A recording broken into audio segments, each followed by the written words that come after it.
ತುಳು ಚಿತ್ರರಂಗದ ರಾಜ್ಕುಮಾರ. ಇಲ್ಲಿ ನಿರ್ಮಾಪಕರೇ ಸಿಗೋದಿಲ್ಲ ಹೇಳುವ ಕಾಲದಲ್ಲಿ, ಸಿನಿಮಾಗಳು ನಿಲ್ಲೋದಿಲ್ಲ, ಜನ ಬರೋದಿಲ್ಲ ಹೇಳುವ ಕಾಲದಲ್ಲಿ ಒಂದು ಸಿನಿಮಾ ಕೊಟ್ಟು ಅದೊಂದು ಸಾಧನೆ ಆಗಿದೆ ಸರ್.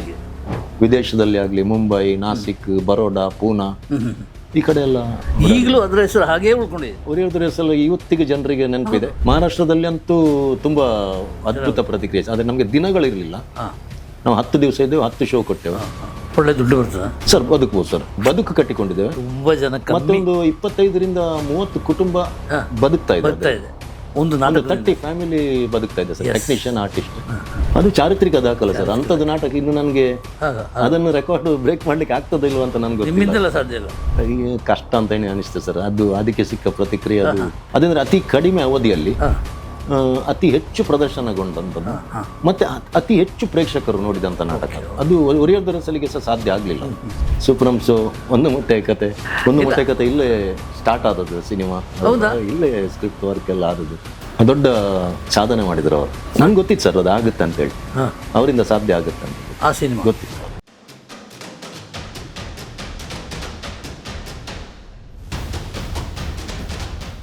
ನಮಸ್ಕಾರ. Ganesh Kasaragod, beyond limit. ಅದೇನು ಒಂದೊಂದು ಬಿಯಾಂಡ್ ಲಿಮಿಟ್ ವ್ಯಕ್ತಿಗಳು ನಮಗೆ ಸಿಗ್ತಾರೆ, ಶಕ್ತಿಗಳು ಸಿಗ್ತಾರೆ ಅಂದರೆ ಹೇಳಲಿಕ್ಕೆ ಸಾಧ್ಯನಾ, ಅದನ್ನು ವಿವರಿಸಲಿಕ್ಕೆ ಸಾಧ್ಯ ಇಲ್ಲ. ಆ ಕಡೆ ಸಾಗರ, ಆಕಾಶ, ಭೂಮಿ ಎಷ್ಟು ವಿಶಾಲವಾದೆಯೋ ಅದೆಲ್ಲ ಮೀರಿದಂಥ ವ್ಯಕ್ತಿಗಳೆಲ್ಲ ನಮಗೆ ಸಿಗ್ತಾ ಇದ್ದಾರೆ. ಕಲಾವಿದರು, ತುಂಬ ದೊಡ್ಡ ಕಲಾವಿದರು. ಈಗ ಈ ಮನೆಯಲ್ಲಿ ನಾವು ಕೂತ್ಕೊಂಡಿದ್ದೀವಿ, ನಿತ್ಯಾನಂದ ನಿಲಯ. ನಿಮಗೆ ಸ್ವಲ್ಪ ಐಡಿಯಾ ಇದ್ದರೆ ಗೊತ್ತಾಗುತ್ತೆ ಇದು ಯಾರ ಮನೆ ಏನು ಅಂತೇಳಿ. ವಿಜಯ್ ಕುಮಾರ್ ಕೊಡಿಯಾಲ್ಬೈಲ್ ಅಂತ ಹೇಳುವಾಗ ಕೊಡಿಯಾಲ್ಬೈಲ್ನಲ್ಲೆಲ್ಲೋ ಮನೆ ಇರ್ಬೋದು ಅಂತ ಹುಡುಕಾಡಿದ್ವಿ. ಅಲ್ಲ, ಅವರು ಅದನ್ನು ಬಿಟ್ಟು ಇಲ್ಲಿ ಬಂದು ತುಂಬ ವರ್ಷ ಆಯಿತು. ಇಲ್ಲಿ ಸೆಟ್ಲಾಗಿದ್ದಾರೆ. ತುಂಬ ಚಂದದ ಮನೆ ಕಟ್ಟಿದ್ದಾರೆ. ಅಷ್ಟೇ ಚಂದದ ವಿಜಯ್ ಕುಮಾರ್ ಅವ್ರ ಹತ್ರ ನಾವು ಮಾತಾಡೋಣ ಅಂಥೇಳಿ, ಚಂದದ ಮನಸ್ಸಿರುವಂಥ ವಿಜಯ್ ಕುಮಾರ್ ಮಾತಾಡೋಣ ಅಂಥೇಳಿ ಇಲ್ಲಿ ಕೂತ್ಕೊಂಡಿದ್ದೀನಿ. ನಮಸ್ಕಾರ ಸರ್. ನಮಸ್ತೆ. ವೆಲ್ಕಮ್. ನಮಸ್ತೆ. ಸ್ವಾಗತ ನಮ್ಮ ಕಾರ್ಯಕ್ರಮಕ್ಕೆ. ನಿಮ್ಮ ಮನೇಲಿ ಕೂತ್ಕೊಂಡು ನಾವು ಮಾತಾಡ್ತಾ ಇದ್ದೀವಿ, ನಮ್ಮ ಅದೃಷ್ಟ ಅಂತೇಳಿ ನಾನು ತಿಳ್ಕೊಂಡಿದ್ದೇನೆ. ಯಾಕಂದರೆ ನಿಮ್ಮನ್ನು ಸಂದರ್ಶನ ಬಂದದ್ದು ನಮ್ಮ ಅದೃಷ್ಟ. ನಿಮ್ಮನ್ನು ಸಂದರ್ಶನ ಅಂತ ಮಾಡೋದು ನನಗೆ ತುಂಬ ಕಷ್ಟ. 45 ವರ್ಷ ಫೀಲ್ಡಲ್ಲಿ ಇದ್ದೀನಿ ಸರ್, ಆ್ಯಸ್ ಎ ಜರ್ನಲಿಸ್ಟ್. ಏನು ಮಧ್ಯದಲ್ಲಿ ಬಂದು ಜರ್ನಲಿಸ್ಟ್ ಆದಲ್ಲ, ಆರಂಭದ ದಿನಗಳಿಂದಲೂ ಇವತ್ತಿನವರೆಗೂ ಅದೇ ಜರ್ನಲಿಸಮ್ನಲ್ಲಿದ್ದೀನಿ. ಕಾಪಾಡಿದೆ ಚಿತ್ರರಂಗ ನನ್ನನ್ನು. ಆದರೆ ನಿಮ್ಮ ಸಮಸ್ಯೆ ಏನು ಅಂತೇಳಿ ತುಂಬ ಜನ ಕೇಳಿದರು. ನನ್ನ ಸಮಸ್ಯೆ ಏನಂದರೆ ದುಡ್ಡು ಮಾಡದಿರೋದು ನನ್ನ ಸಮಸ್ಯೆ. ಗೊತ್ತಿಲ್ಲ ಹೇಗೆ ಅಂತ. ರವಿ ಬೆಳಗೆರೆ ಜೊತೆ ಇದ್ದು ಕೂಡ ದುಡ್ಡು ಮಾಡಲಿಕ್ಕಾಗಿಲ್ಲ. ಇಲ್ಲ, ಆ ವಿದ್ಯೆ ನನಗೆ ಗೊತ್ತಿಲ್ಲ. ನಾನು ದುಡ್ಡು ಮಾಡದಿರುವಂತಹ ಜರ್ನಲಿಸ್ಟ್. ಸೊ ಆ ಕಾರಣಕ್ಕೆ ತುಂಬ ರೆಸ್ಪೆಕ್ಟ್, ತುಂಬ ಗೌರವ, ಪ್ರೀತಿ, ವಿಶ್ವಾಸ ಎಲ್ಲ ಗಳಿಸಿಕೊಂಡಿದ್ದೆ ನಾನು ತಿಳ್ಕೊಂಡಿದ್ದೀನಿ. ಈ ಪೀಠಿಗೆ ಯಾಕೆಂದರೆ ನಿಮ್ಮ ಸಮಸ್ಯೆ ಏನು? ರಂಗಭೂಮಿ ಸರ್. ರಂಗಭೂಮಿ ನಮ್ಮದು, ಬೇರೆ ಏನಿಲ್ಲ. ನಮಗೆ ರಂಗಭೂಮಿ. ಎದ್ದು ಬಿದ್ದು ನಿಂತಿದ್ದೇವೆ ನಾವು. ಸುಮಾರು ವರ್ಷಗಳ ಪ್ರಯಾಣ. ನಿಮ್ಗೆ ಗೊತ್ತಿಲ್ಲ ವಿಜಯ್ ಕುಮಾರ್ ಕೊಡಿಯಾಲ್ಬೈಲ್ ಅಂದರೆ ಎಷ್ಟು ದೊಡ್ಡ ವ್ಯಕ್ತಿತ್ವ ಇರುವಂಥ ವ್ಯಕ್ತಿ ಅಂತ ನಿಮಗೆ ಗೊತ್ತಿಲ್ಲ. ತುಳು ಚಿತ್ರರಂಗದ ರಾಜ್ಕುಮಾರ. ಇಲ್ಲ ಸರ್, ಕೇಟೇಲರ್ ಅಲ್ಲ, ಇರಲಿ ಕಾಲ ಅದು ನಾವೊಂದು ಆಯಾಮ ಕೊಟ್ಟಿದ್ದೀವಿ ಸರ್ ಅಷ್ಟೇ. ಒಂದು ಸ್ವಲ್ಪ ಆಮೇಲೆ ಅಡಿಗೆಯಲ್ಲಿತ್ತು. ಅದಕ್ಕೆ ಒಂದು ಸಿನಿಮಾದ ಮೂಲಕ ಒಂದು ಮಾರ್ಕೆಟ್ ಆಗಲಿ, ಪ್ರೇಕ್ಷಕರನ್ನಾಗಲಿ, ಇಲ್ಲಿ ನಿರ್ಮಾಪಕರೇ ಸಿಗೋದಿಲ್ಲ ಹೇಳುವ ಕಾಲದಲ್ಲಿ, ಸಿನಿಮಾಗಳು ನಿಲ್ಲೋದಿಲ್ಲ, ಜನ ಬರೋದಿಲ್ಲ ಹೇಳುವ ಕಾಲದಲ್ಲಿ ಒಂದು ಸಿನಿಮಾ ಕೊಟ್ಟು ಅದೊಂದು ಸಾಧನೆ ಆಗಿದೆ ಸರ್. ಅದೊಂದು ಗರ್ವ, ಅಹಂಕಾರ ಅಲ್ಲ, ಅಭಿಮಾನ ಸರ್. ಅಭಿಮಾನ ಅಲ್ವಾ? ಹೌದು. ನಮ್ಮನ್ನು ಯಾವತ್ತೂ ಈ ರಂಗ ಬಿಟ್ಟಾಕಿಲ್ಲ. ಖಂಡಿತ ಸರ್, ಖಂಡಿತ. ಯಾಕೆ ಹಾಗೆ ಹೇಳೋದು? ಅದರಲ್ಲೇ ಬದುಕು ಕಟ್ಟಿಕೊಂಡದಲ್ಲ ಸರ್. ಒಂದು ದಿವಸಕ್ಕಂತೇಳಿ ನಾಟಕ ಮಾಡಲಿಕ್ಕೆ ಹೋದವರು ನಾವು. ವರ್ಷದಲ್ಲಿ ಒಂದು ದಿವಸ ನಮ್ಮ ಏರಿಯಾದಲ್ಲಿ ಕೊಡಿಯಾಲ್ಬೈಲಲ್ಲಿ ಗೆಳೆಯರೊಟ್ಟಿಗೆ ಸೇರಿಕೊಂಡು ಯಾರ್ಯಾರ್ದು ನಾಟಕ ಯಾಕೆ ನಾವು ತಂದು ಮಾಡಿಸೋದು, ನಾವೇ ಸೇರಿಕೊಂಡು ಒಂದು ನಾಟಕ ಮಾಡುವ ಅಂತೇಳಿ ಹೊರಟವರು. ಅದು ಒಂದು ದಿವಸಕ್ಕೆ ಮುಗಿತದಂತ ಎಣಿಸಿಕೊಂಡದ್ದು ನಾವು. ಒಂದು ನಾಟಕ ಏನಾಯ್ತು, ಹಿಟ್ಟಾಯಿತು. ಆವಾಗ ತುಂಬ ನೀವೇ ಬರೆಯುವುದು, ನೀವೇ ಡೈರೆಕ್ಷನ್ ಮಾಡೋದು. ನಾನು ಆರಂಭದಲ್ಲಿ ನಿರ್ದೇಶಕರಾಗಿ ಬೇರೆಯವರನ್ನು ನಾನು ಅವಲಂಬಿಸಿದ್ದೆ, ನಾನು ಹಿರಿಯರನ್ನು. ಅದು ಲಕ್ಷ್ಮಣ್ ಕುಮಾರ್ ಮಲ್ಲೂರ್ ಆಗಲಿ, ವಸಂತ್ ಅಮೀನ್ ಆಗಲಿ, ಇಂಥವರೆಲ್ಲ ನನಗೆ ಸಹಕಾರ ಕೊಟ್ಟಿದ್ದಾರೆ. ಒಂದು ದಿವಸಕ್ಕೆ ಅಂತ ಹೇಳಿ ಒಂದು ವರ್ಷಕ್ಕೆ ಒಂದು ನಾಟಕ ಬರೆದು ಅದೊಂದು ನಾಟಕ ಹಿಟ್ಟಾಯಿತು. ಗೆಳೆಯರೊಬ್ಬರು ಒಂದು ಹೇಳಿದರು, ಅದು ಇಲ್ಲಿಗೆ ಕೊಡಿಯಲ್ ಬೈಲಿಗೆ ಸೀಮಿತ ಆಗಬಾರ್ದು, ಇದು ಪುರಭವನಕ್ಕೆ ಹೆಜ್ಜೆ ಇಡಬೇಕಂತ ಹೇಳಿ. Okay okay. ಹಾಗೆ ಪುರಭವನದಲ್ಲಿ ಒಂದು ಟಿಕೆಟ್ ಇದೆ. ಆಗ ಪುರಭವನಕ್ಕೆ ಹೋಗೋದು ಹೇಳಿದರೆ ನಮಗೆ ಸಂಭ್ರಮ, ಹೋಗೋದು ಹೇಗೆ ಅಂತ ಗೊತ್ತಿಲ್ಲ, ಹೇಗೆ ಮಾಡೋದು ಅಂತ ಹೇಳಿ. ಒಂದು ಗೆಳೆಯರೊಬ್ಬರು ಅದಕ್ಕೆ ಒಂದು ಸಹಕಾರ ಕೊಟ್ಟರು. ಪುರಭವನಕ್ಕೆ ಹೋದೆವು. ಆನಂತರ ಪುರಭವನದಲ್ಲಿ ನೋಡಿದವರು ಬೇರೆ ಕಡೆ ಬುಕ್ ಮಾಡಿದರು. ಬೇರೆ ಕಡೆ ಆಯಿತು, ವಾರದಲ್ಲಿ 2 ದಿವಸ ಆಯಿತು, 3 ದಿವಸ ಆಯಿತು, 4, 1 ವಾರ ಆಯಿತು, 1 ತಿಂಗಳು ನಾಟಕ ಆಯಿತು. ಕೊನೆಗೆ ಅದಕ್ಕೆ ನಾವು ಒಗ್ಗಿಕೊಂಡೆವು. ಜನ ಬರ್ತಾ ಇದ್ರು, ಒಗ್ಗಿಕೊಂಡೆವು. ಟಿಕೆಟಿನ ನಾಟಕದ ಪ್ರದರ್ಶನಗಳು ಆವಾಗ ಒರಿಯರ್ದೊರೆ ಅಸಲ್ ಟೈಮಿಗೆ. ಮತ್ತೆ ಇಡೀ ತಿಂಗಳು ನಾಟಕ ಆಗುವಾಗ ಅದೇ ಬದುಕಾಯ್ತು. ನಂತರ ಬದುಕಿಗೆ ಅಂತ ಬೇರೆ ದಾರಿ ಕಟ್ಟಿಕೊಂಡಿದ್ದೆವು. ಏನಿತ್ತು? ಇಂಡಸ್ಟ್ರಿ ಇತ್ತು ಸರ್, ಒಂದು ಬೈಕಂಪಾಡಿ ಇಂಡಸ್ಟ್ರಿಯಲ್ ಎಸ್ಟೇಟ್ ಅಲ್ಲಿ ಮ್ಯಾಂಗ್ಳೂರ್ ಫುಡ್ಸ್ ಅಂತೇಳಿ ನಂದಿನಿ ಮಸಾಲಾ ಪೌಡರ್ ಅಂತೇಳಿ ಒಂದು ಇಂಡಸ್ಟ್ರಿ ಇತ್ತು. 20 years ಅದನ್ನು ನಡೆಸಿಕೊಂಡಿದ್ದೇನೆ. ಓಕೆ. ಮತ್ತೆ ಅದನ್ನು ಬ್ಯಾಲೆನ್ಸ್ ಮಾಡಲಿಕ್ಕೆ ಆಗಲಿಲ್ಲ. ಮತ್ತೆ ಅದನ್ನು ಬಿಟ್ಟು ಪೂರ್ಣ ಪ್ರಮಾಣದಲ್ಲಿ ಇಲ್ಲೇ ಒಗ್ಗಿಕೊಂಡು. ರಂಗಭೂಮಿ. ಒರಿಯದೊರ್ತಿ ಏನು ಸರ್? ಯಾವ ನಾಟಕ? ಒರಿಯರ್ದೊರೆ ಅಸಲ್ ಸೆಕೆಂಡ್, ಇನ್ನೊಂದು 3rd ಡ್ರಾಮಾ. ಅದು ಸುಮಾರು ಎಷ್ಟು ಶೋ ಆಗಿದೆ? ಅದು 1,500,000ಕ್ಕಿಂತ ಮೇಲೆ ಸರ್. ಅದು ಆ ಕಾಲದಲ್ಲಿ ಇಷ್ಟು ಬೇಜಾರದಲ್ಲಿ ಹೇಳ್ತಿರಲ್ಲಪ್ಪ. ವಂಡರ್ಫುಲ್. ಅದು ದಿನಕ್ಕೆ 3 ಶೋ 4 ಶೋ ಆ ಥರ ಓಡಿದ ನಾಟಕ. ಅದು ಜನರ ಒತ್ತಾಯದ ಮೇರೆಗೆ. ಹೌದೌದು. ಮತ್ತೆ ಬೇರೆ ಕಡೆ ಇದು ಮಾರ್ಕೆಟ್ ಮಾಡಿದ ನಾಟಕ. ವಿದೇಶದಲ್ಲಿ ಆಗಲಿ, ಮುಂಬೈ, ನಾಸಿಕ್, ಬರೋಡಾ, ಪೂನಾ ಈ ಕಡೆ ಎಲ್ಲ ಈಗಲೂ ಅದರ ಹೆಸರು ಹಾಗೇ ಉಳ್ಕೊಂಡಿದೆ. ಒರಿಯರ್ದೊರೆ ಹೆಸರು ಇವತ್ತಿಗೆ ಜನರಿಗೆ ನೆನಪಿದೆ. ಇವತ್ತು ಇವಾಗ ಶಿವದು ತಗುಳಿಗೆ ಅದೇ. ಮತ್ತು ಶಿವಾಜಿ ಬೇರೆ ಬೇರೆ, ಮದಿಮೆ, ಕುಟುಂಬ, ಕೋಡೈನಿಯಲ್ಲೇ, ಸೀತಾ ಟೀಚರ್, ಅಸಲ್ ಏರು, ಅಸಲ್ ಮೂರ್ತಿಲು, ಸುಮಾರು 28 ನಾಟಕ ಆಗಿದೆ. ನೀವೇ ಬರೆದಿರೋದು? ನಾಟಕಗಳು ಬರ್ದದ್ದು ಕಮ್ಮಿ, ಪ್ರದರ್ಶನಗಳು ಜಾಸ್ತಿ ಇದೆ. ನಾನಂದ್ರೆ ಒಂದು ನಾಟಕ ಬರೆದ್ರೆ ಒಂದು 2-3 ವರ್ಷ ಅದನ್ನೇ ಓಡಿಸ್ತಾ ಇರ್ತೀನಿ. ಒಂದು ಬರೆದು ಇನ್ನೊಂದು ವರ್ಷ ಇನ್ನೊಂದು ಬರೆಯೋದಿಲ್ಲ. ಒಂದು ನಾಟಕ ಜಾಸ್ತಿ ಪ್ರಯೋಗ ಆಗ್ಬೇಕು, ನೆನಪಲ್ಲಿ ಉಳಿಬೇಕು, ಆ ಥರ ಹೋಗೋಣ. ಶಿವಾಜಿ 131ನೇ ಪ್ರಯೋಗ ಸರ್. ಈಗ ನಾಳೆ ಬೆಂಗಳೂರು ಹೊರಡಲಿಕ್ಕೆ ವಿಜಯನಗರದಲ್ಲಿ ಬಣ್ಸಂಗೆ. ನನಗೆ ಶಿವಾಜಿ ಮಲ್ಲಿಕಾರ್ಜುನ ದೇವಸ್ಥಾನ ಕಾಸರಗೋಡು, ಅಲ್ಲಿ ನೋಡಿಬಿಟ್ಟು ಇದೇನು ಫಿಲ್ಮ್ ಜರ್ನಲಿಸ್ಟ್ ನೋಡ್ತಾ ಇದ್ದಾರೆ, ಈ ಸಿನಿಮಾ ಥರ ನಾಟಕ ಮಾಡಲಿಕ್ಕೆ ಸಾಧ್ಯನಾ ಅಂತ ಯೋಚನೆ ಬಂತ. ಅಲ್ಲಿ ಎದ್ದು ನಿಂತು ಇಲ್ಲ ಸರ್, ಚಾರಿತ್ರಿಕ ನಾಟಕ ಮತ್ತು ಪೌರಾಣಿಕ ನಾಟಕದ ಪ್ರೇಕ್ಷಕರ ಸಂಖ್ಯೆ ಕಡಿಮೆ ಆಗಿತ್ತು.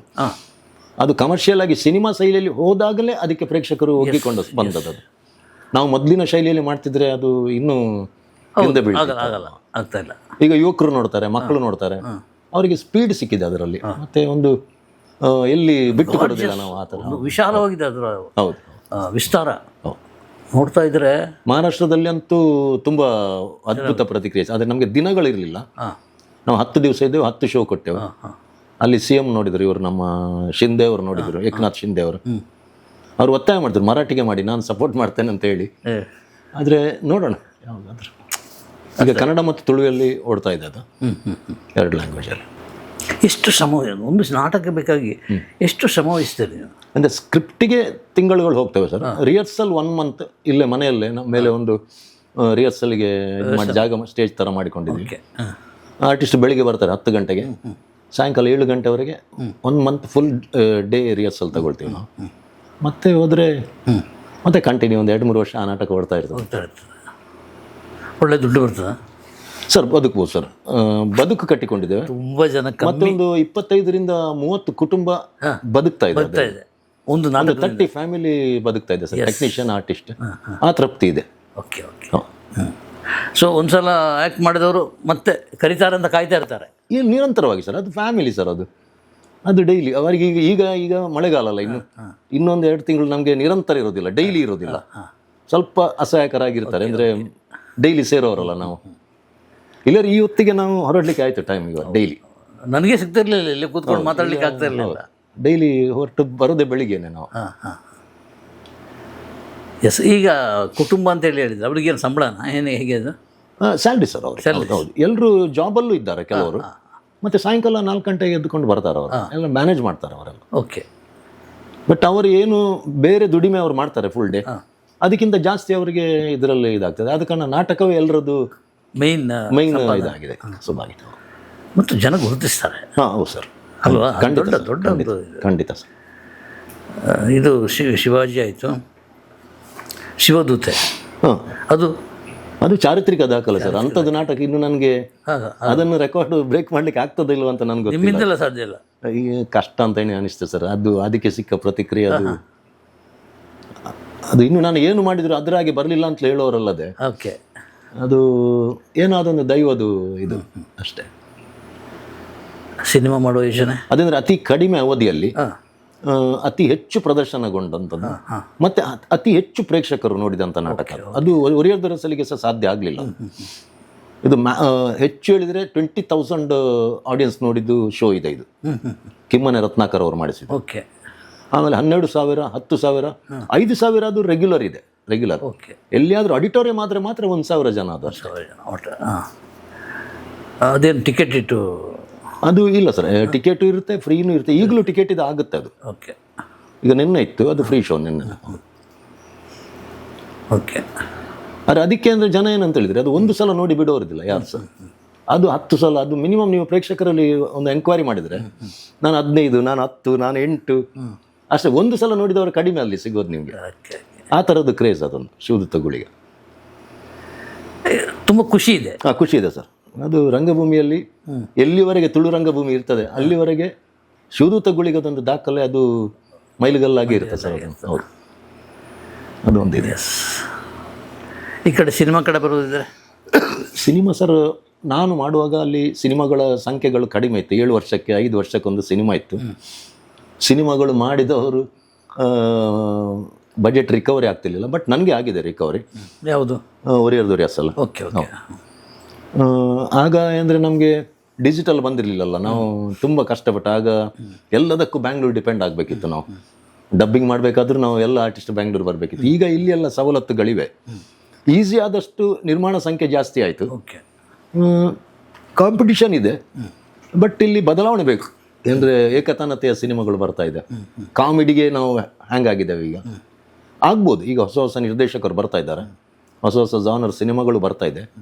ಈ ವರ್ಷ ಲಕ್ಷಣ ಗೋಚರ ಆಗ್ತಾ ಇದೆ. ಆಗ್ಬೋದು ಸರ್, ಮುಂದೊಂದು ದಿನ ದೊಡ್ಡ ರೀತಿಯಲ್ಲಿ ಬೆಳಿಬೋದು. ನಿಮ್ಮ ಪ್ರಯತ್ನ ಏನು? ನಾನು ಆಗಸ್ಟಲ್ಲಿ ಒಂದು ಸಿನಿಮಾ ರೆಡಿ ಮಾಡಿ ಇಟ್ಟಿದ್ದೇನೆ ಸರ್. ನಾನು ರೆಡಿ ಅಂದರೆ ಶೂಟಿಂಗ್ ಆಗಿದೆ? ಇಲ್ಲ, ಸ್ಕ್ರಿಪ್ಟ್ ರೆಡಿ ಆಗಿದೆ. ಒಂದು ವೈದಿಕ ಮತ್ತು ವಿಜ್ಞಾನದ ಸಂಘರ್ಷ ಇರುವಂಥ ಒಂದು ಕಾಮಿಡಿ ಸಿನಿಮಾ. ತುಳು ಹೌದು ಸರ್, ತುಳು ಸರ್. ಕನ್ನಡ ಯಾವುದು ಮಾಡಿದ್ರಿ? ಕನ್ನಡ ಯಾವುದು ಮಾಡಿಲ್ಲ ಸರ್. ನಾನು ಕೆರೆಯಲ್ಲೇ ಈಜೋನು, ಸಮುದ್ರಕ್ಕೆ ಬೇಡ ಅಂತ ಹೇಳಿ. ಇದೇ ಒಳ್ಳೆ ಸರ್. ಇಲ್ಲೇ ನಮಗೆ ತೃಪ್ತಿ ಇದೆ.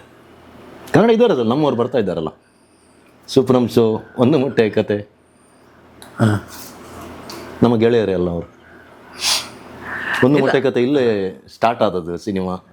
ಇಲ್ಲೇ ಸ್ಕ್ರಿಪ್ಟ್ ವರ್ಕ್ ಎಲ್ಲ ಆದದ್ದು. ಅಂದರೆ ಈ ಮನೆ ಇಲ್ಲ ಇದೇ ಮನೆಯಲ್ಲಿ ಸರ್. ಓಕೆ. ಇಲ್ಲೇ ಇದ್ರು ರಾಜ್ ಬಿ ಶೆಟ್ಟಿ. ದೊಡ್ಡ ಸಾಧನೆ ಮಾಡಿದ್ರು ಅವರು. ಏನು ಸರ್? ನಂಗೆ ಗೊತ್ತಿತ್ತು ಸರ್ ಅದು ಆಗುತ್ತೆ ಅಂತೇಳಿ. ಅವರಿಂದ ಸಾಧ್ಯ ಆಗುತ್ತೆ ಅಂತ ಆ ಸಿನಿಮಾ ಗೊತ್ತಿತ್ತು ಅವ್ರು. ಬಟ್ ಅಲ್ಲಿ ಇನ್ನೊಬ್ಬ ವ್ಯಕ್ತಿ ಡಿಸ್ಟ್ರಿಬ್ಯೂಷನ್ ತಗೊಳ್ಳೋದಿದ್ರದ್ದು ಆಗ್ತಾ ಇರಲಿಲ್ಲ ಅಂತ ಸರ್. ಅದು ಹೌದು, ಅದು ಒಂದು ನೀವು ಹೇಳಿದ ಹೌದು, ಪವನ್ ಅವರು ತಗೊಂಡ್ರೆ. ಆದರೆ ರಾಜ್ರವರ ಪ್ರತಿಭೆ ಅದು ಕಟ್ಟಿ ಇಡುವಂಥದ್ದಲ್ಲ. ಅದು ಯಾವತ್ತಾದ್ರೂ ಒಂದು ದಿವಸ ಓಪನ್ ಆಗ್ತಿತ್ತು ಅದು. ಆದರೆ ಸ್ಪೀಡ್ ಸಿಕ್ಕಿತ್ತು ಪವನಿಂದಾಗಿ, ಈಸಿ ಆಯಿತು. ಎಸ್. ಬಟ್ ನಿಮಗೆ ಒಂದು ಒಳಗೆ ಒಂದು ಅಸೂಯೆ ಯಾರಿಗೆ ಸರ್? ನಮಗೆ ನಮ್ಮ ಹುಡುಗ ಅವರು ಅಸೂಯೆ ಯಾಕೆ ಸರ್ ನಮಗೆ? ನಮಗೆ ಅಸೂಯೆ ಯಾವಾಗ ಬರೋದು? ನಮಗೆ ಅಲ್ಲಿ ಏನಾದರೂ ಹೋಗಿ ಮಾಡಲಿಕ್ಕಿದ್ರೆ ಮಾತ್ರ ಅಲ್ಲ. ನಮಗೆ ಕನ್ನಡ ಇಂಡಸ್ಟ್ರಿಗೆ ಬರಲಿಕ್ಕಿಲ್ಲ. ಅದು ನಮ್ಮ ಏಜ್ ಆಗಿ ಹೋಗಿದೆ ಸರ್. ಅದು ಯಾಕೆ ಏಜ್ ನಮ್ಗೆ ಯಾವಾಗ ಬೇಕು ಅಂತ ಹೇಳಿದ್ದೆ ಆಗ ಸಿಗಲಿಲ್ಲ ನಮಗೆ. ಈಗ ಸಿಗ್ತಾ ಇದೆ ಆಫರ್. ಆದರೆ ಬಟ್ ಇಲ್ಲಿ ರಂಗಭೂಮಿ ಬಿಟ್ಟು ಬರಲಿಕ್ಕೆ ನಮಗೆ ಸಾಧ್ಯ ಇಲ್ಲ ಸರ್. ಆಫರ್ ಸಿಗ್ತಾ ಇದೆ ಅಂದರೆ ಸಿನಿಮಾ ಮಾಡಿ ಕೊಡಿ. ಕನ್ನಡಕ್ಕೆ ನನಗೆ ತುಂಬ ಬಂತು. ನನಗೆ ಸಿನಿಮಾ ಮಾಡಿ ಸ್ಕ್ರಿಪ್ಟಿಗೆ ಯಾವುದೋ ಹೋಗಿಲ್ಲ. ಇಲ್ಲ ಸರ್.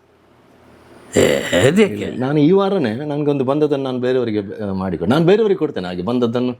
ಇಲ್ಲಿ ಯಾರ್ದಾದ್ರು ಒಳ್ಳೆ ಸ್ಕ್ರಿಪ್ಟ್ ಇದ್ರೆ ಅವರಿಗೆ ಮಾತಾಡಿ ಕೊಟ್ಟು ಬಿಡ್ತೀನಿ. ನೀವು ಬರಬೇಕಿತ್ತು. ನನಗೆ ರಂಗಭೂಮಿ ಬಿಟ್ಟು ಬರಲಿಕ್ಕಿಲ್ಲ ಸರ್. ಅದ್ರಲ್ಲಿ ತೃಪ್ತಿ ಬೇರೆ ಇದೆ. ಅದು ನಿಮ್ಮ ಮನೆಯವರು ಗಲಾಟೆ ಮಾಡಲ್ವಾ ಯಾಕೆ ಹೋಗಿಲ್ಲ ಅಂತೇಳಿ? ಇಲ್ಲ ಸರ್, ಇಲ್ಲ ಸಪೋರ್ಟಿವ್. ಆ ಜಾಬ್ ಫಸ್ಟ್ ಇವ್ರು ಮಾಡ್ತಾ ಇದ್ದ ಬಿಸ್ನೆಸ್ ಬಿಟ್ಟು ಇಲ್ಲಿಗೆ ಬಂದಾಗ ಆವಾಗ ಗಲಾಟೆ ಮಾಡಿಲ್ಲ? ಎಲ್ಲದಕ್ಕೆ ಹೋಗಿಕೊಂಡಿದ್ದಾರೆ ಸರ್. ನಾನು ಏನು ಡಿಸಿಷನ್ ಮಾಡ್ತೇನೆ ಅದಕ್ಕೆ ದೊಡ್ಡ ಸಹಕಾರ ಬ್ರದರ್ ಇದ್ದಿದ್ದಾರೆ ನನಗೆ. ಓಕೆ. ಫಸ್ಟ್ ನನಗೆ ಸಜೆಷನ್ ಅವನ ಹತ್ರನೇ, ಬೇರೆ ಯಾರ ಹತ್ರ ನಾನು ಕೇಳೋದಿಲ್ಲ. ಅದು ವ್ಯಾಪಾರ ಮಾಡುವಾಗಲೂ ಹಾಂ, ಇದರಲ್ಲೂ ಅಷ್ಟೇ. ಇದರಲ್ಲಿ ಸಹ ಬ್ಯಾಕ್ ಬೋನ್ ಅವನೇ. ಇಷ್ಟು ನಾನು ಏನು ಸಾಧನೆ ಮಾಡಿದ್ದೇನೆ ಆದರೆ ಹಿಂದೆ ಇದ್ದದ್ದು ಅವನೇ. ಓಕೆ.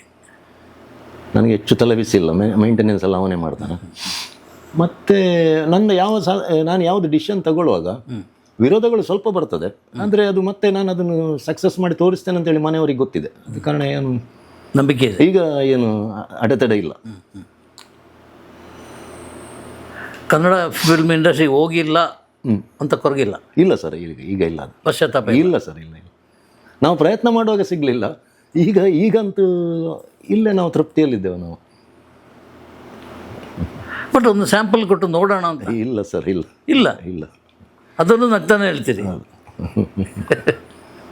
ತಮ್ಮನ ಹೆಸರೇನು? ಚಂದ್ರಕುಮಾರ್. ಚಂದ್ರಕುಮಾರ್ ಹೇಗೆ ಸಪೋರ್ಟಿವ್? ಎಲ್ಲ ಸರ್, ಅಂದರೆ ನಾಟಕದ ಬಗ್ಗೆ ಯಾವುದು ಈಗ ಸೆಟ್ ಮಾಡೋದಾಗಲಿ ಅಥವಾ ನಾವು ಗಾಡಿ ಹೊರಡಿಸೋದಾಗಲಿ ಅಥವಾ ಅಲ್ಲಿ ಮೇಂಟೆನೆನ್ಸ್ ಹೋಗೋದಲ್ಲಿ ಭಯಂಕರ ಕೆಲಸ ಮಾಡೋದು ಅದೆಲ್ಲ ಅವನೇ. ಎಲ್ಲ ಪೇಮೆಂಟಿಂದ ಹಿಡಿದು ಎಲ್ಲ. ಓಹೋ, ಓಕೆ. ಅವನದು ಬೇರೆ ಬಿಸ್ನೆಸ್ ಇದೆ, ಟ್ರಾನ್ಸ್ಪೋರ್ಟ್ ಕಂಪನಿ ಇದೆ ಅವನದು. ಸಾಯಂಕಾಲ ಆಗುವಾಗ ನನ್ನ ಜೊತೆ ಬರ್ತಾನೆ ಅವನು. ರೈಟ್. ಅದು ಈಗಲ್ಲ ಸರ್, ಯಾವಾಗ ಬಂದಿದ್ದೇನೆ ರಂಗಭೂಮಿ ಅಲ್ಲಿಂದ ಇಲ್ಲಿವರೆಗೆ.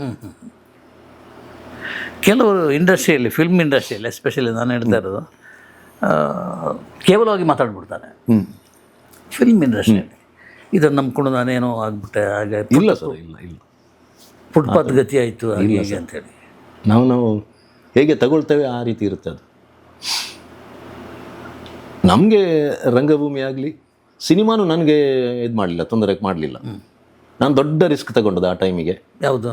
ಹೌದು, ದೊಡ್ಡ ರಿಸ್ಕ್ ಹೇಳಿದರೆ ಅದು. But successful drama. ಸಾಲ ಎಲ್ಲ ಮಾಡಿ 1 ಕೋಟಿವರೆಗೆ ಮುಟ್ಟಿದ್ದದ್ದು ಆ ಟೈಮಲ್ಲಿ, 2011ಅಲ್ಲಿ. ಹೌದು, ಅಂದರೆ 4-5 ಸಲ ಇದು ಸ್ಟ್ರೈಕ್ ಎಲ್ಲ ಆಗಿ, ಯೂನಿಯನ್ ಸ್ಟ್ರೈಕ್ ಇತ್ತು ಆಗ. ಯೂನಿಟ್ ಹಿಂದೆ ಹೋಗೋದು ಬರೋದು, ಕ್ಯಾಮರಾ ಇಡುವಾಗ ಮಳೆ ಬರೋದು, ಈ ಥರ ಎಲ್ಲ ಏನೇನೇನು ಆಗಿ ಅದು 3-4 ವರ್ಷ ಎಳ್ದು ಸಿನಿಮಾ ಆದದ್ದು. ಬಟ್ ನನಗೆ ಇದು ರಿಕವರಿ ಆಗಿದೆ ಆ ಟೈಮಲ್ಲಿ. ಅದು ದೊಡ್ಡ ಸಕ್ಸಸ್ ಅದು. ಆ ಸಿನಿಮಾ ಒಂದು 7-8 ಸಲ ಅನೌನ್ಸ್ ಆಗಿ ಆಗದೆ 9ನೇ ಸಲ ನಾನು ಮಾಡಿದೆ ಅದನ್ನು. ಓಕೆ. 7-8 ಸಲ ಅದು ಆಗುತ್ತೆ ಅಂತೇಳಿ ಅನೌನ್ಸ್ ಆಗೋದು, ಮತ್ತೆ ಪ್ರೊಡ್ಯೂಸರ್ ಕೈ ಕೊಡೋದು, ಈ ಥರ ಆಗಿ ಕೊನೆಗೆ ನಿಮ್ಮ ಅಣಜಿ ನಾಗರಾಜ್ ಅವರು ಮಾಡೋದು ಅಂತೇಳಿ ಅದು ಫೈನಲ್ ಆದದ್ದು. ಅಣಜಿ ಹಾಕಿದ್ದು? ಹೌದು. ಅಲ್ಲ, ಅವ್ರಿಗೆ ಆಗಲಿಲ್ಲ ಮಾಡಲಿಕ್ಕೆ. ಅವರಾಗಿ ಮೂರ್ತ ಆಗಿತ್ತು, ಅದು ಮೂರ್ತ ಆಗಿತ್ತು ಆ ಟೈಮಲ್ಲಿ. ಅವ್ರದ್ದು ಸುಗ್ರೀವ ಮತ್ತು ಜೋಕಾಲಿ, ಗುಬ್ಬಿ ಏನಾದ ಒಂದು 3-4 ಸಿನಿಮಾ ಆಯ್ತಲ್ಲ, ಅದು ರಿಕವರಿ ಆಗಲಿಲ್ಲ. ಅದೇ ಮತ್ತೆ ಅವ್ರು ಡ್ರಾಪ್ ಮಾಡಿದರು. ಮತ್ತೆ ನಾನು ಮಾಡಿದೆ, ಆದರೆ ಅವರು ನನಗೆ ಅದಕ್ಕೆ ಸಹಕಾರ ಕೊಟ್ಟಿದ್ದಾರೆ. ಕ್ಯಾಮ್ರಾ ಯೂನಿಟ್ ಎಲ್ಲ ಅವರೇ ಕೊಟ್ಟರು ಅದಕ್ಕೆ. ಅದು ಎಲ್ಲಿ ಸಿಕ್ಕಿದಾಗಲೂ ಹೇಳ್ತಾರೋ. ಅಂದರೆ ಇವಾಗಲೂ ನನ್ನ ಸಂಪರ್ಕದಲ್ಲಿ ಇದರ ಬಗ್ಗೆ ಅಂತಲ್ಲ, ಯಾವುದೇ ಆದರೂ ಚೆನ್ನಾಗಿ ಒಳ್ಳೆ ಕೆಲಸ ಆಗುವಲ್ಲಿ ನನ್ನ ಕ್ಯಾಮರಾ ಫ್ರೀ ಇರ್ತದೆ ಅಂತೇಳಿ ಅವರು ಇವಾಗಲೂ ಸಂಪರ್ಕದಲ್ಲಿದ್ದಾರೆ. ಕನ್ನಡ ಸಿನಿಮಾ ಮಾಡು ಅಂತೇಳಿ ಒತ್ತಾಯ ಮಾಡಿದ್ದಾರೆ. ಅವರಿಗೆ ನಾನು ಬೇರೆ ಒಂದು ಟೀಮ್ ಕೊಟ್ಟು ಬಿಟ್ಟೆ. ಅವರೇ ಈಗ ಆಯ್ತು. ಹೌದು, ವರ್ಕ್ ನಡೀತಾ ಇದೆ ಅದರಲ್ಲಿ. ಒಂದು ಒಳ್ಳೆ ಸ್ಕ್ರಿಪ್ಟ್ ನನಗೆ ಬಂದಿತ್ತು. ಮಂಗಳೂರಿದೆ ಒಂದು ಟೀಮ್, ಒಳ್ಳೆ ಇತ್ತು ಸ್ಕ್ರಿಪ್ಟ್ ಅದು. ನಾನು ಅದು ಇವ್ರು ನನ್ನ ಹತ್ರ ಪ್ರೆಷರ್ ಮಾಡ್ತಾ ಇರುವಾಗ ನಾನು ಹೇಳಿದೆ, ಇದೊಂದು ಸ್ಕ್ರಿಪ್ಟ್ ಇದೆ ನೋಡಿ ಅಂತ ಹೇಳಿ ಕೇಳಿದರೆ ಅವ್ರಿಗೆ ಇಷ್ಟ ಆಯ್ತು ಅದು ಸ್ಕ್ರಿಪ್ಟ್. ಹಾಗೆ ಅದು ವರ್ಕ್ ನಡೀತಾ ಇದ್ದ, ಮಾಡ್ತಾ ಇದ್ದ. ಒಂದು ಪರ್ಟಿಕ್ಯುಲರ್ ಸಬ್ಜೆಕ್ಟ್ ಸಿನಿಮಾ ಮಾಡಲಿಕ್ಕೆ ಆಗಲ್ಲ ಅಂತ ಒಂದು ನಂಬಿಕೆ ಇದೆ. ಅದು ಅದು ಅದು ಹೇಗೆ? ಆ ನಂಬಿಕೆ ಬಗ್ಗೆ ನೀವೇನು ಹೇಳ್ತೀರಿ? ಯಾವ ಸರ್? ದೈವದ ಸರ್? ರಾಣಿ ಹಬ್ಬಕ್ಕೆ ಅಂತ ಹೇಳಿ ಇಟ್ಕೊಂಡು ಉದಾಹರಣೆ ನನಗೆ ವಿನಯ್ ಪ್ರಸಾದ್ ಶುರು ಮಾಡಿದರು. ಹೌದು, ವಿನಯ್ ಪ್ರಸಾದ್, ಹೌದು ಅಲ್ವಾ? ಚಂದ್ರ ಸುವರ್ಣ ಅವರು ಡೈರೆಕ್ಟರ್ ಅಂತ, ಅಲ್ಲಿಂದ ಶುರು ಆದ್ದು. ಆಮೇಲೆ ವಿ ಮನೋಹರ್ ಅವರು ಮಾಡ್ತಾರಂತ ಇತ್ತು, ರಿಚಾರ್ಡ್ ಅವರು ಮಾಡ್ತಾರಂತ ಇತ್ತು, ಕೃಷ್ಣೇನು ಜಯಮಾಲಾ ಅವರು ಮಾಡ್ತಾರಂತ ಇತ್ತು, ಸುನಿಲ್ ಶೆಟ್ಟರ್ ಮಾಡ್ತಾರಂತ ಇತ್ತು, ಸಂಚಾರಿ ವಿಜಯ್ ದ್ಯಾರ ಒಂದು ಫ್ರೆಂಡ್ಸ್ ಒಂದು ಗ್ರೂಪ್, ಅದಕ್ಕೆಲ್ಲ ವರ್ಕ್ ಮಾಡಿದ್ದಾರೆ ಅವರು. ಸ್ಕ್ರಿಪ್ಟ್ ಆಗಿದೆ ಅದೂ. ಸುಮಾರು ಜನ ಪ್ರಯತ್ನ ಪಟ್ಟು ಸರ್, ಅದು ಆಗ್ತಾನೆ ಇಲ್ಲ. ಯಾಕೆ ಗೊತ್ತಿಲ್ಲ ಸರ್. ಅದು ರಾಣಿ ಹಬ್ಬಕ್ಕಂದು ನನಗೆ ಗೊತ್ತಿಲ್ಲ, ಆಗ್ತಾನೆ ಇಲ್ಲ ಅದು ಮಾಡಲಿಕ್ಕೆ ಯಾರಿಗೆ. ಎಲ್ಲರೂ ರೆಡಿ ಇರ್ತದೆ. ಹೌದು, ಸ್ಕ್ರಿಪ್ಟ್ ರೆಡಿ ಇರ್ತದೆ. ಮೂರ್ತ ಆದದ್ದು ಸಿನಿಮಾ ಇದೆ, ಅದು ಸಾಂಗ್ಸ್ ರೆಕಾರ್ಡಿಂಗ್ ಆದವರು ಇದ್ದಾರೆ. ಹೆಚ್ಚು ಕಮ್ಮಿ ನಿತ್ಯಾನಂದ ಸ್ವಾಮಿಗಳ ಬಗ್ಗೆನೂ ಅದೇ. ಇತ್ತೀಚೆಗೆ ಒಬ್ಬರು ನನ್ನ ಹತ್ರ ಇದು ಮಾಡಿದ್ದಾರೆ, ಅದಕ್ಕೆ ಅವ್ರದ್ದು ಪರ್ಮಿಷನ್, ಅವರ ಮನೆತನದ ಒಂದು ಪರ್ಮಿಷನ್ ನಾನು ಮಾಡಿ ಕೊಟ್ಟಿದ್ದೇನೆ. ಅದು ಮತ್ತೆ ಏನು ಸದ್ದಾಗಲಿಲ್ಲ, ಮತ್ತೆ ಅಲ್ಲೇ ನಿಂತು ಇಡ್ತದೆ. ಯಾರ ಮನೆತನದ? ದೊಡ್ಡ ನಿರ್ದೇಶಕರು, ಬೆಂಗಳೂರಿದು. ಅಲ್ಲ, ಇದು ಮನೆತನ ಯಾರ ಮನೆತನ? ಮೂಡುಬಿದ್ರೆ ಅವ್ರದ್ದು, ರಾಣಿ ಹಬ್ಬಕ್ಕ ಅವರು. ರಾಣಿ? ಹೌದು. ಅಲ್ಲ, ನಿತ್ಯಾನಂದ ಪರ್ಮಿಷನ್ ಲೆಟರ್ ಆಗಿತ್ತು, ಅದು ಅವರು ಮಾಡ್ಬೋದು ಅಂತ ಹೇಳಿ ಪರ್ಮಿಷನ್ ಬೇಕಲ್ಲ. ಹೌದೌದು. ಬಟ್ ಅದು ಆಗಲಿಲ್ಲ. ಆಗಿಲ್ಲ. ವಿಜಯಮಾಲ ಅವರು ಹೊರಡ್ತಾ ಇದ್ದಾರೆ. ಮೊನ್ನೆ ಇಂಟರ್ವ್ಯೂನಲ್ಲಿ ಸಂದರ್ಶನದಲ್ಲಿ ಮಾಡಿದ್ರೆ ಒಳ್ಳೆಯದು. ಮಾಡ್ತಾನೆ ಅಂತ ಹೊರಟಿದ್ದಾರೆ. ನನಗೆ ಒಂದು ರಾಣಿ ಎಂಬ ಕ್ಯಾರೆಕ್ಟರ್ ಮಾಡಬೇಕು. ಒಂದು ಕುಡಿತೆ ಹಾಲಿಗೆ ಎಷ್ಟು ನೀರು ಹಾಕ್ಬೇಕು ಅಷ್ಟೇ ಹಾಕಿ, ಅದಕ್ಕಿಂತ ಜಾಸ್ತಿ ಹಾಕ್ಬೇಡಿ. ಅರ್ಥ ಆಯ್ತಾ ಸರ್ ನಿಮಗೆ? ಅಂದ್ರೆ ನಾನು ಏನು ಮಾಡಿದ್ದೇನೆ ಅದನ್ನು ಮಾತ್ರ ಬರೀರಿ. ಸೆಟ್ರ್ ಗ್ಯಾಂಗ್ ಇಲ್ಲ ಸರ್, ಅಂದ್ರೆ ಅವರಿಗೆ ಇಂಡಸ್ಟ್ರಿ ಸಪೋರ್ಟ್ ಸಿಕ್ಕಿದೆ, ಕನ್ನಡ ಇಂಡಸ್ಟ್ರಿ ಅವರು ಸಪೋರ್ಟ್ ಮಾಡಿದ್ದಾರೆ.